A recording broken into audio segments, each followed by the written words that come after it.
Here with analysis, Fox News contributor, former Secretary of State Mike Pompeo. You know, Mr. Secretary, I look at the world situation. I don't care if it's Europe, Ukraine, Russia.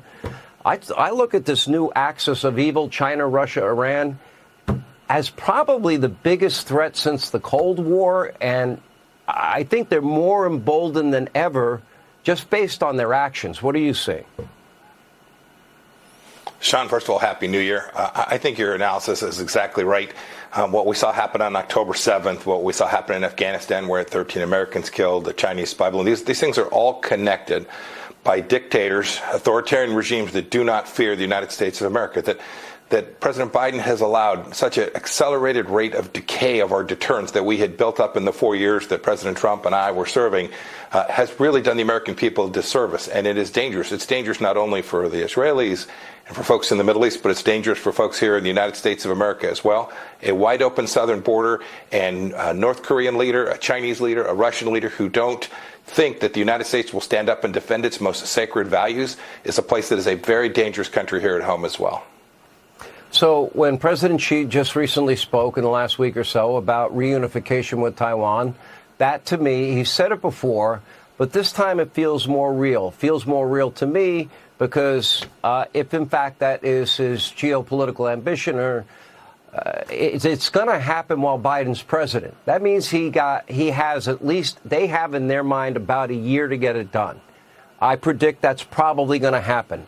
I hope I'm wrong, but I think I'm going to be proven right.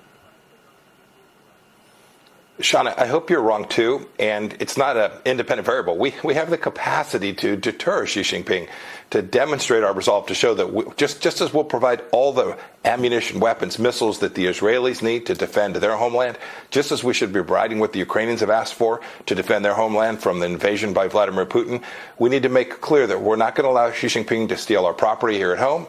We're not going to allow him to run spy rings and spy balloons against the United States on our own soil. And we're not going to let him take over an independent and free Taiwan by force in the Pacific. It'll be a very, very dangerous thing for all of us, whether that's the Hawaiian Islands, Alaska, Guam, all of these places. When you pick up the map and see what he's doing in Taiwan, make no mistake about it, Xi Jinping's intentions aren't limited to what he calls the reunification you properly described as the takeover of Taiwan.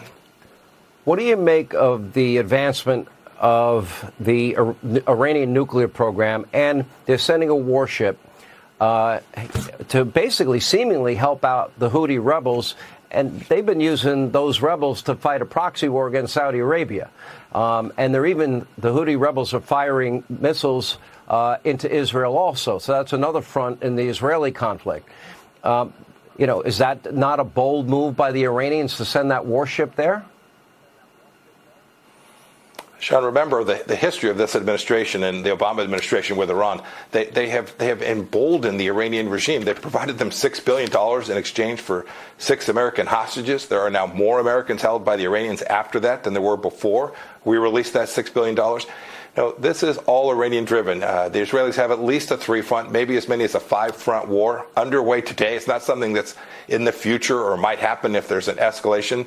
If we don't impose real costs on the Iranian regime, we're coming up on the 4th anniversary of when we took out Soleimani. It's on January 3rd. If we don't impose real costs on the Iranian regime, if we just keep taking out dinghies and firing at empty warehouses in Syria, the Iranians will feel emboldened, empowered, and they will not only continue to attack Israel, but they'll attack Middle Eastern countries, and I fear that they will do things here in the homeland as well. You ever think you'd see this much anti-Semitism in the halls of Congress, on college universities? Just in the past week at the site of the World Trade Center where 9/11/01, we lost, that day we lost 2,977 Americans, and they were actually shouting Allahu Akbar. Australia, you had protesters shouting "Gas the Jews." You see anti-Semitism rampant all across Europe. It's beyond disturbing to me. How do you analyze it? Yeah, no, I never thought I'd see this volume and this depth of activity. And then I never thought I'd see our central institutions, whether that's the United Nations or our universities, so fail to understand this is black and white, this is good versus evil. to allow this anti-Semitism to run rampant and then not to do anything about it is morally indecent.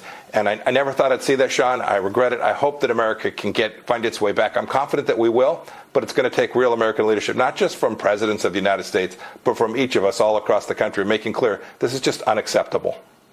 Yeah, we do need people like you. We do need adults like you back in charge. I hope you're not busy in about a year or so. I think there's a big job waiting for you somewhere. Secretary Pompeo, Happy New Year, sir.